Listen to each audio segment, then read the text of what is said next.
I don't mind Moyes. I've not ever nailed my colours to the Moyes out mask. You flipped and flopped, mate. I've been Rishi Moyes Sunak in the Ramble. You are. Oi. Right, that's taking it too far, and you know it is. That's naughty. Hello, everybody. Welcome to Ramble Reacts. No goals at Brighton for the Seagulls or the Wolves. I'm Marcus Speller. And I'm Luke Moore.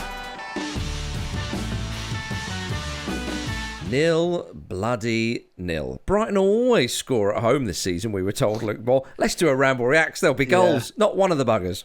Right, get on your back and think of England, because we just have to get through this.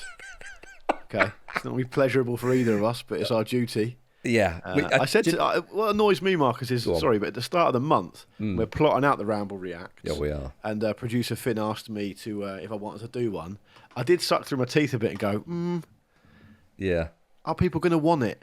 Yeah. Well, let's make them want it, shall we? Yeah, you better want it. Who wants it the most? Because I'll tell you what, neither Brighton or Wolves wanted it the most, and that's why neither of them scored. Exactly. What I can promise is that we will finish with a nice little dessert of African Cup of Nations stuff, because there's been some quite sensational happenings there. But before that, though, let's talk about wanting more. It what? So keep them wanting more. Exactly. Yeah. But let's show them. Let's show them what we can do. All right. We've got an out-of-tune guitar and a drum that's only half there. But let's show them what we can do, pal. All right, I'm up for it. Shotgun the drums. Yeah, that's only half there. Yeah. I don't know. One of them's burst. I don't know, whatever happens to drums if they're not working.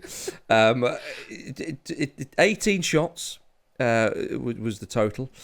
None of them went in. Wolves probably had the better of it, Luke Moore. Yeah, I felt like it was a very positive result for Wolves, and credit to Gary O'Neill. I'm always ready to give credit to Gag. Why do you call him Gag? I've never heard Gary. It's just kind of a nickname thing that people said around Pompey when he was there. Okay. Gag O'Neill. I don't know why, really. I don't know. I don't even know it's extended outside of my group of friends, to be honest. I see. But that's how we always used to refer to him. He was like our favourite player when we were young, so like, I guess it's just a little tribute. A tribute, you say? Say it yourself. Yeah, it's a tribute. Say right. Gag O'Neill. Gag O'Neill. It rolls off the tongue a bit better. It does feel good. All right, I'm going to introduce it to my group of mates. Then we got two groups of people calling him Gag O'Neill, and next thing you know, it'll be nationwide, aren't you? Anyway, I thought it was. I'm always happy to give credit to Gary, as people know, to Gag. And what I felt like is that what he attempted at one of the toughest places to go in the Premier League actually worked, and he and his team need credit for that. I think, though, what that also meant was it made for a fairly boring affair, because they tried to stymie Brighton. They were able to do that. I don't think Brighton were particularly very good. It was, I thought, a fairly low quality first half, very undynamic opening. The tempo was pretty dismal. It was pretty thin gruel all round, really. João Pedro, who's been exciting this season, couldn't really get into the game. Danny Welbeck is always game and always tries really hard and can open teams up. Actually, he can stretch teams with his running. And Marcus, I know you'll agree with me when I say that he's probably a little bit of a better player than people give him credit for. Yeah. But he is short of quality at the very top level. I think we can agree on that. I didn't really think any player stamped their mark on the game in the first half, and there was that flashpoint towards the end of the first half. But I think what's typified these Ramble Reacts between you and me, Marcus, just the ones between us I'm talking about here, is we will make a silk purse out of a pig's ear. We will give something people to grab onto and go, do you know what? Last night that was a bit shit, and I wish I'd gone to the pub. But let's hear what Marcus and Luke have got to say about it. And I think we got to give it to the listeners. We got to give them what they need. Yeah, I've never. So when there was a little flashpoint in the first half, I've never craved a flashpoint turning into a fight. Yeah. Do you know what I mean? I was like, come on, give us something in this first half. Yeah, okay, fine. And then the second half, because you're right, with the way Wolves approached the game, it worked. They stopped Brighton from scoring. They only go away with a point. But if they'd have put away one of their chances, as they had towards the end, then maybe it would have been different. But you're just gagging for a goal. And when was it? Cunha goes to go round the goalkeeper. I mean, it was. It was just such poor quality. It was just like, Jermaine Genius was crying out on the commentary, saying, just take it round him. You're the favourite to get the ball. Why then knock it one way, then go the other? It's just a heavy touch, wasn't it? Well, I know, but he could have gone the same way as the ball, and it would have been fine. And I remember, Do you remember years ago when Danny Murphy always seemed to get the only goal of the game when Liverpool went to Old Trafford? Yeah. It was one of those games, the one when he sort of scored a bit of a lob towards the end of the game. And I remember being in a pub. I mean, you're going back a good 20, 22 years here. And I remember, I'm Liverpool versus Manchester United. I've not got any dog in the fight. You want to see a good clean bout and all that. And when the goal went in, I remember half the pub just erupted because it was like, thank goodness it's a bloody goal. Like it was that, and this game didn't quite give me that. No. Whereas I thought it was going to. Cunha, I say, had a chance. Neto went forward as well. Lamina, I wouldn't have fancied him to score it. He had, not a bad effort. Fairly comfortable save for the keeper. But Wolves did that thing where they're sharp on the break. The commentary team said this at this point in the season, it's the most goals they've ever scored in the Premier League, I think. I think they're the top scoring team in the second and the bottom half, which I know is damning them with faint praise, but even so, they have times in the recent past struggled to score. Yeah, and we talked about them at the start of the season, saying look good going forward, but where are the goals going to come from? Well, the goals have been going in. They're obviously missing Wang, who's away, Asia Cup duty, but I think to myself, Gary O'Neill, the way he kind of set them up, on another day they do convert a chance like that and they win the game 1-0. And, you can call it a smash and grab. Well, that's fine, because Wolves are not a Champions League side. They are currently a mid-table Premier League side wanting to break into that top 10, which they've got a great chance to do this season. Then when they go away to a side who are above them in the table, they're going, you have to say Brighton, again, looking at the league table and what they've done in recent seasons, are a better side than Wolves. Not much in it, you'd say, but they're playing Europa League football and so on. It gives them a bit of a blueprint. We've harked on many times about that first game of the season away at Old Trafford. This gives Wolves. You know what you're going to get when they play a superior team. Not always, but generally speaking, that's what you're going to get. And I think Wolves fans, don't want to talk on behalf of the whole fan base, but I'm going to. No, I think I think they accept that. I think you go away to Brighton, okay, you haven't scored, but give a good account of yourselves, and you think, do you know what? Performances like that will climb up the table. Yeah, and I think also it's probably worth throwing a bit of extra context into the chat cauldron by saying that return fixture, second Premier League game of the season at Molineux, Brighton absolutely smashed Wolves. Yeah, they were all over them. It was a masterclass by Enciso, by Solly March. Estepinian scored, I think, from memory. They beat them 4-1. For those listening who don't spend all their time thinking about this kind of stuff, and it was a proper job, and that was, I think, because what happened was Wolves had lost their first two Premier League games of the season, and everyone was a bit, because you know what football can be like, everyone was a bit like, oh my God, how's Gary O'Neill going to get on type of thing. And obviously he's managed to do what he's been able to do now, and we've seen a number of teams perhaps operating around the bottom half of the Premier League table with managers with pretty solid ideas. Think of Andoni Iraola at Bournemouth, for example, where their ideas are now starting to kind of bear fruit. I think that's been the case with Wolves under O'Neill for sure. So, I mean, whichever way you slice it, Brighton have key players missing or whatever, but it is an improvement, a vast improvement on the return game at the start of the season. So, absolutely. And by the way, also, Gary O'Neill isn't responsible to people who would like to see a good game on a Monday night when it's windy outside. I mean, it's nothing to do with him. He wants to get points, and points away from home at Brighton. You defend Gary O'Neill, but if that was David Moyes' West Ham, you'd be sticking the boot in. I don't mind Moyes. I've not ever nailed my colours to the Moyes out. Master, you flipped and flopped, mate. I've been Rishi Sunak at the Ramble. You are. Oi, right. That's taking it too far, and you know it is. That's naughty.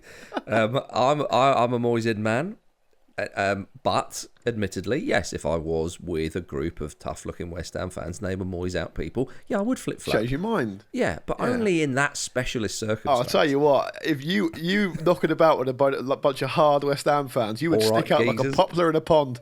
Would I? See you a mile off, they would. But for good reason, because presumably chaps like that are well into the Ramble. And also you're a class act. And classless in the best way. They would see you. Well, yeah, I certainly don't agree with that. certainly not. But I'm just saying, you're aspirational for them. You position yourself as someone who's far higher up than them, and you would probably teach them a few things they need to know. I expect the first thing you'd say if you bumped into them was, "I expect you wondered why I sent for you today." My first thing is, I live in an ex-council flat too.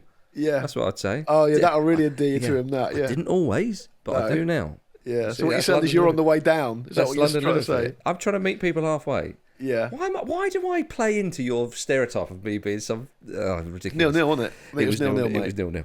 What do you want to do? Yeah, I just really wanted Roberto De Zerbi to fight Sean Derry and Neil Cutler because Sean Derry looks like Andy Brassel. Andy Brassel is one of the least aggressive men I've ever known, and to see a lookalike of his getting into a fight, it's been very pleasing. Sean Derry, the great thing about Sean Derry and Andy Brassel as well, it's right in that sweet spot because Sean Derry, who I've met, I've done a bit of work with in the long distant past, and he also played for Portsmouth, as I don't forget as well. Great midfield player for Portsmouth for a couple of years. Would not. He is a lovely, lovely man. He looks exactly like Andy Brassel, who is also a lovely, lovely man, and they are exactly the same age. Yeah. It's an amazing set of circumstances, you know.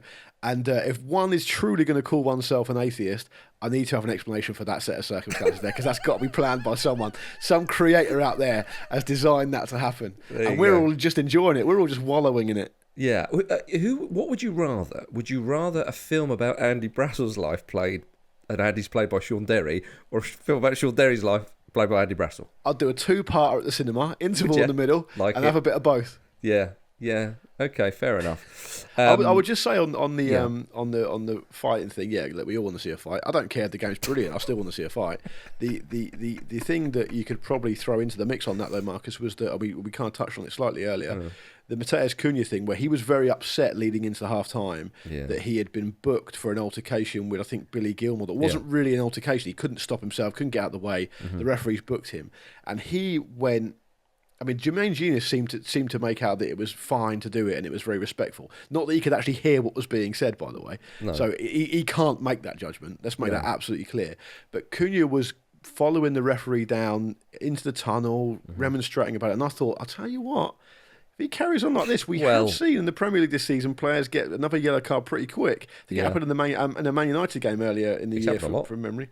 Yeah. It could go. If he goes, the game opens up and we're all in for the second half. Didn't happen, sadly. Didn't happen. Although I fear that Wolves would have just played deeper and they wouldn't have had those moments on the break. But anyway, it didn't happen, and we don't know. But the aforementioned Jermaine Genius and commentator Adam Summerton did spend a few minutes talking about pre-match dinners, or pre-match food at least, which I found sort of mildly enjoyable. Apparently, old JJ would have a bowl of cereal and a load of Lucozade before games. Bit of Vardy about that. A little bit of Vardy. I wonder if he put the Lucozade on the cereal, which would be quite questionable. Get it done.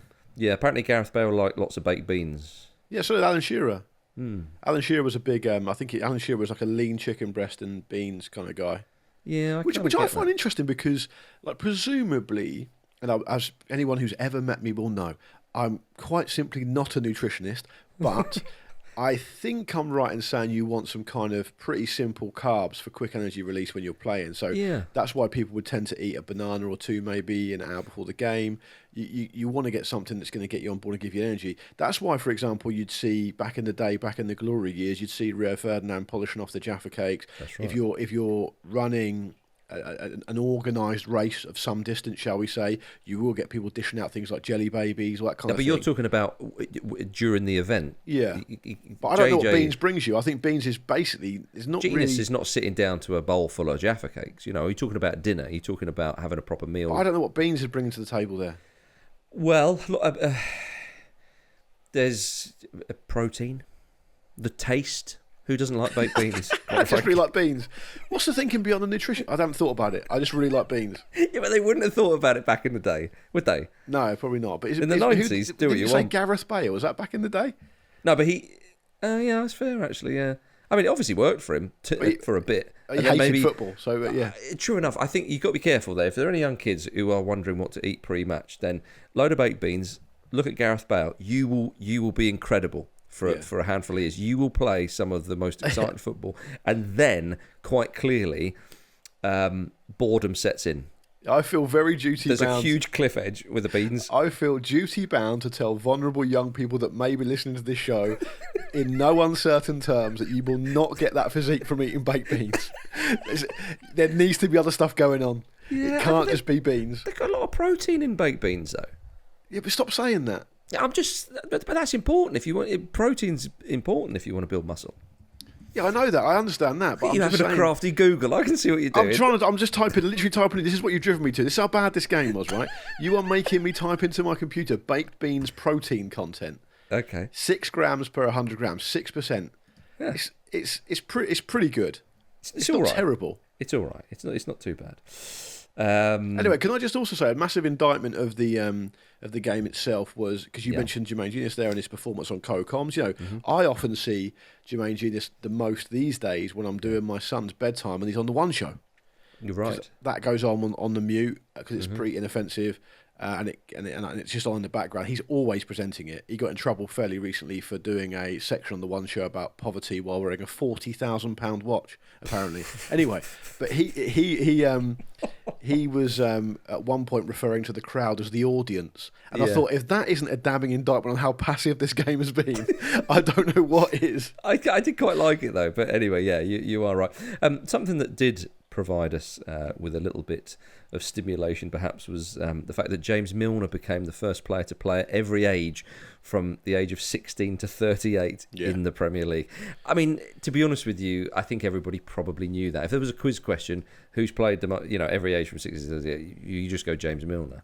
The longevity though that man has had in football, look at any level of football, is incredible, let alone at the top tier.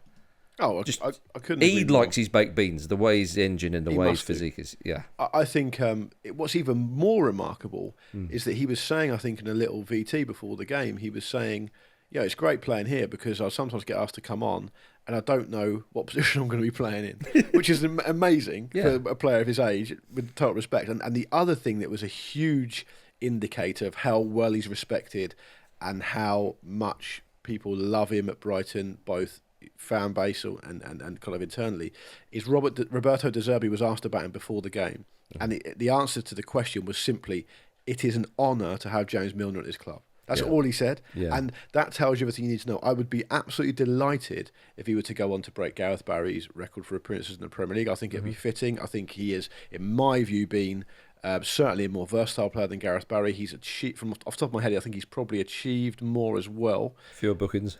Almost certainly fewer bookings.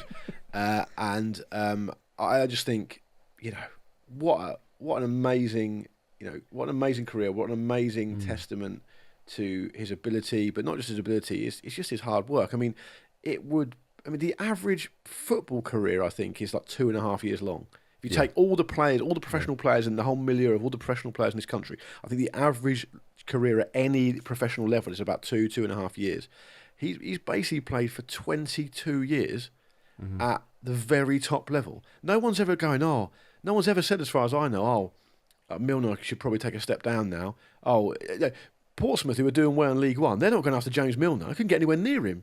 Yeah. He could probably play League One football in about 7 years' time. Yeah, which is just remarkable. So I'm very, very pleased for him. I hope he goes on to break that record. And I do actually think it's quite interesting, Marcus, that the two top... In fact, I think the three, because if you include Ryan Giggs, the three top appearance makers in Premier League history are all outfield players, which to me seems quite counterintuitive. Yeah, I know what you mean. I just really hope he is rewarded in time, whenever that is, when it is next season, at the end of the season, in 3 seasons, or whatever, with a massive money move to Saudi Arabia. He wouldn't go there, would he? It's too. I don't mean this in a horrible way. I think it's just too. It'd be too much for him. I don't think he's bothered. He would just shrug his shoulders and go, "But it's crap. It's not a good league, is it?" But I do think also he's like a. It's possible to think of a way of saying this without sounding pretty dismissive. But is he a man of kind of fairly simple tastes? It's not like Perhaps. A running joke. I mean, there was that thing, wasn't there? They used to do when he was at Man City, I think. Because there was that Twitter account, Boring James Milner. Yeah, that's right. He really lent into that, didn't he? Well, he did, and they would do these videos of him on their club channels, which he played it well. I thought it was quite good. So, yeah, I don't know. I can't imagine he would go anywhere, quite frankly, other than the glorious shores of this island. And why on earth would he? And I think it's not even just this island, though, is it? It's like for the most of his career, he's basically played in a kind of radius of about 200 miles. Well, Brighton, obviously, Brighton's big move for him. Yeah. Indeed, he did a little bit of time on loan at Swindon Town, but that's just a little loan. When he's a young man, he's probably in digs. Yeah, Exactly. Probably digs with Carnu. Yeah. Well, so yeah. He's not that Been around since God was a boy, as my granddad would say. Oh, dear. Did you know he's actually the only surviving human being from the Titanic as well? We promised a little bit of African Cup of Nations chat. Well, we're going to give it to you right now. An unbelievable result happened today in the African Cup of Nations. Ivory Coast, the host nation, and fairly recent winners of the tournament, 0. Equatorial Guinea, 4. It's not 1-0, 4 bloody nil. And people must say, oh, but Ecuador again, I bet they've got, like some lad who's playing up front for Hamburg and I don't know, a midfielder who's at Atletico Madrid. No, look at the players they've got. There's one lad who's written down he plays for Huddersfield B team. Okay, yeah, there's a couple of unattached players as well. Right. Get it right. It is a stunning result. Yeah, it's funny you've gone through that same process of like, oh, they must have, because I did exactly the same thing. Yeah, right. I'm not going to claim for 1 second that I know anything about Equatorial Guinea. No. So I thought, oh, probably there's players I'm thinking I can't think of off the top of my head.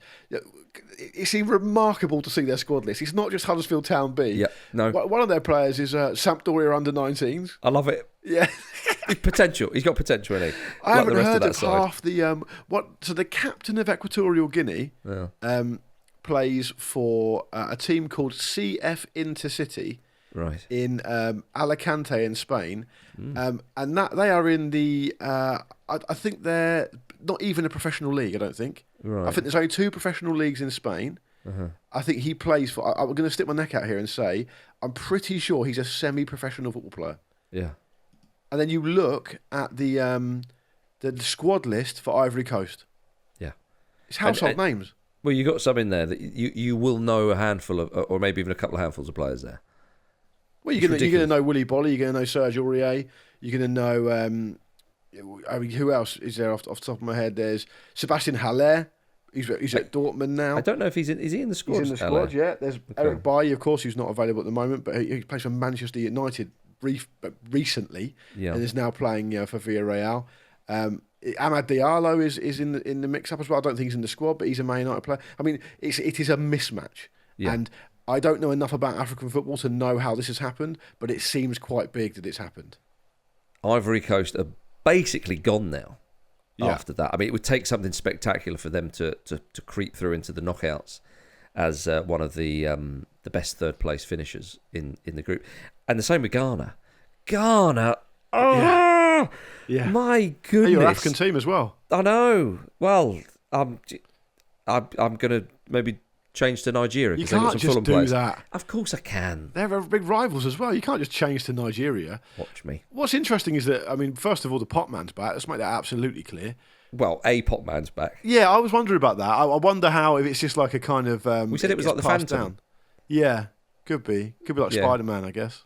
Yeah, exactly, yeah. But, I mean, Ghana were 2-0 up against Mozambique. Not a fancied side, it's fair to say. No. Mozambique scored 2 goals in injury time, which has pretty much condemned Ghana to an exit. They win that game, they're fine, because Egypt drew 2-2 with Cape Verde. Yeah. After there was a couple of goals in stoppage time there. But, Ghana. I wonder if, what are you doing? I know the group stage isn't settled yet, but, seems to be, quite a lot of big names on the verge of kind of going out, and I wonder if that's indicative of a kind of power shift or a more egalitarian look at African football. I don't know enough about it. I'd love to read something about that to know if that was the case, because Ivory Coast are on the brink, Ghana are almost certainly out, Cameroon have struggled badly, Algeria have also struggled badly. They've done well in recent history. Zambia as well. I know Zambia maybe was a little bit more of an outlier when they did well under the great man. They've got Avram Grant now. Yeah, well, that tells its own story. From Hervé Renard to Avram Grant, Jesus. That's basically like being married to David Gandy and then waking up one morning and being married to me. That's what it's like. What a juxtaposition. They have been managed by Hervé. They've run the full gamut of attractiveness of coaches. Oh dear! And bearing in mind, Avram Grant was a couple of kicks away from winning an FA Cup with Portsmouth. Yeah, that is his legacy. Well, and a Champions League with Chelsea. Oh yeah. Yeah. Bigger. Yeah, but I mean, it's less relevant for our listeners who are all part of the Luke Nation, bought and paid for, signed up. Oh, right, okay. Well, Yeah. news to me. It's all about Bebe and Cape Verde, as I say. But Nigeria, they've yet to really kind of fire in this tournament yet. They've got Victor Osimhen up front, who's by far the standout forward now that Salah's injured. Although I suppose Mane's still there.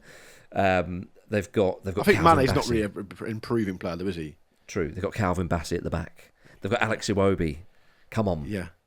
I mean, I don't think Alex Iwobi's a very good player, but other than that, I'll take your point. He's been good for Fulham, you've got to say. Even you have conceded that Alex You don't get to decide what I've got to say. You said that the other day. I think he's been better, definitely. I genuinely think before he moved to Fulham, he was the worst attacking player in the Premier League.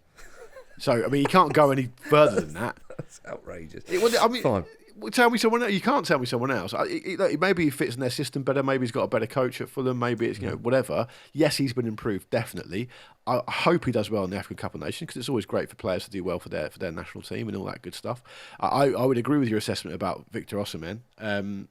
But it would be kind of interesting. I don't really know how the draw pans out, but it would be cool to see kind of Bebe, like a 33-year-old Bebe, class to kind of start firing Cape Verde to the latter stage of the AFCON. But what I would say is it's going to take a lot of charitable actions from some goalkeepers along the way. Oh, here we go. Honestly, you have a go at Brassel for sucking the romance out of football and so on. By the way, Bebe played for Manchester United. In case people are wondering what on earth this Bebe thing's about, do check out the story. It was quite a long time ago now, wasn't it? But he did have a couple of league appearances for Manchester United between 2010 and 2014.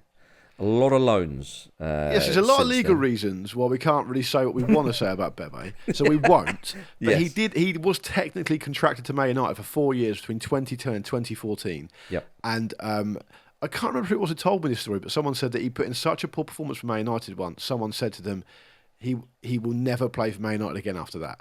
Yeah. Because there was someone who kind of knew Alex Ferguson or whatever and said, he would never accept that. It's not that he's had a bad game. It's just nowhere near good enough. He'll never play for them again.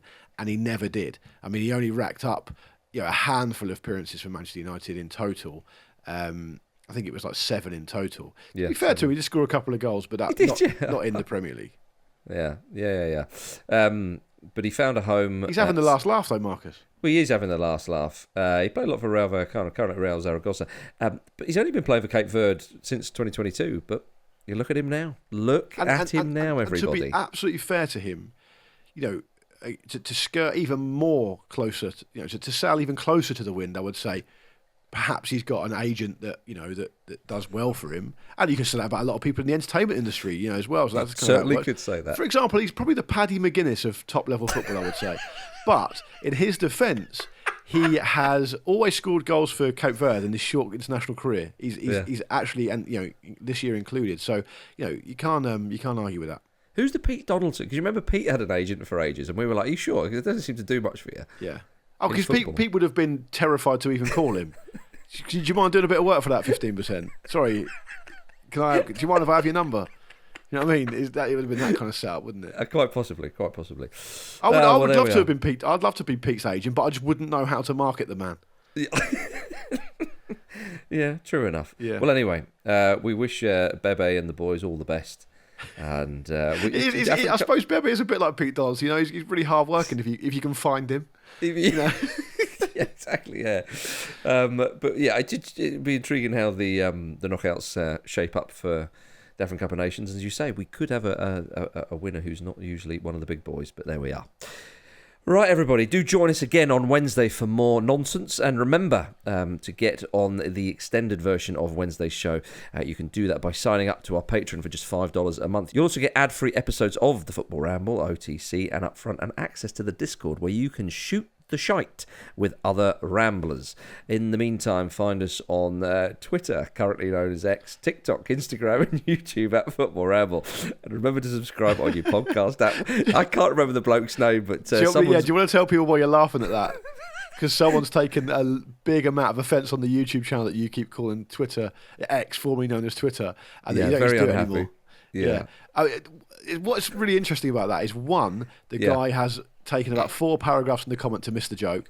2, he's got no idea how motivating that will be for you to double down to do this for twice as long as you're ever going to do it in the first place. And he has made it worse, not just for himself, for everyone. Everybody, yeah. And the thing is, though, what I think is quite shocking about the whole thing is he's disrespecting the Musketeer, who put a lot of effort into that brand change. Yeah. X, genius, absolute genius. Yeah, the app, you tap on the app, you know it's it because it's got a big X on it. I got a Musk fanboy in my mentions earlier this week. Did you? Saying that, what you guys don't understand is that Elon Musk trying to turn Twitter, now X, into a one-stop marketplace for every need you have on the internet. I just went back to say, I don't fucking care. I don't care. What part of me do you think cares about that? What are you talking about? Fucking leave me alone, you weirdo. Time waster. He doesn't care about you either, by the way. He'd tread all over you for a tenner. Maybe drive over you in one of his cars. Yeah, probably would. Is he still involved in that? Who gives a crap? Right, let's get out of here. Thanks for listening. See ya. Cheers for watching another fantastic clip from the Football Ramble podcast. Make sure you click like on this video and subscribe to the channel, which means you will not miss a single upload.